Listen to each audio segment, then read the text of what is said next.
अस्सलाम वालेकुम व्यूअर्स, उम्मीद है आप सब खैरियत से होंगे। आज का हमारा उन्वान नज़म प्याम लतीफ़ है। ये सिंधी ज़बान की शायरी है और तारुफ़ व इंतखाब जो है प्रोफेसर अमजद इकबाल हैं और इनके मुतरजम जो हैं शेख अय्यास हैं। आइए शेर नंबर 4 की तशरीह जो है आज करते हैं। और कोई हो चारा सास अगर चारा दर्द बेअसर हो जाए, उसको हाजत नहीं मसीहा की जिस पे महबूब की नज़र हो जाए। ये नज़म सिंध के अजीम सूफ़ी शायर और फ़िलासफ़र शाह अब्दुल लतीफ़ भटाई के सिंधी कलाम शाह जो रसालू का उर्दू तर्जमा है। शाह लतीफ़ ने मकामी ज़बान सिंधी में शायरी की, मतलब सिंधी उनकी ज़ुबान थी। सूफियाना तख़य्युल शाह के कलाम की खसूसियात हैं। इनकी शायरी में सादगी और बेलौस जो है वो खलूस शामिल है।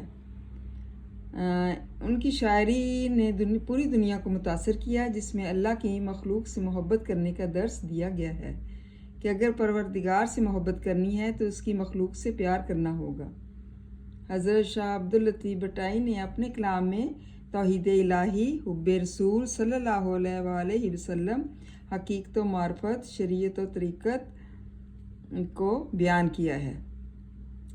इस शेर में शायर कहते हैं कि इश्क हकीकी ऐसी चीज़ है कि मतलब अल्लाह ताला का इश्क जो है ऐसी चीज़ है कि अगर आशिक के दर्द का मुदावा खुद माशूक ना करे तब तक आशिक के दर्द में इजाफा होता रहता है।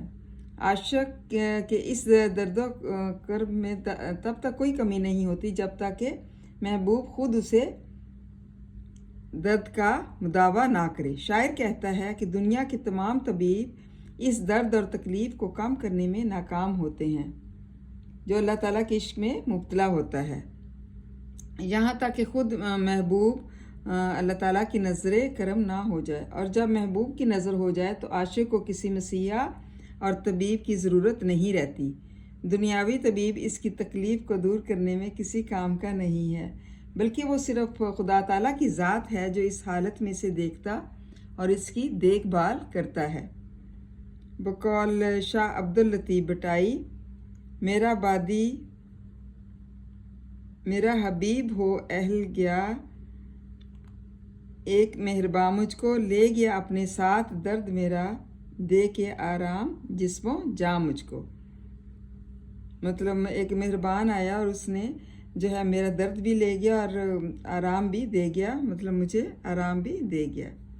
अल्लाह ताला की तरफ ये सारा इशारा किया गया है कि किस तरह से अल्लाह ताला की मोहब्बत ऐसी चीज़ है कि इंसान जो है वो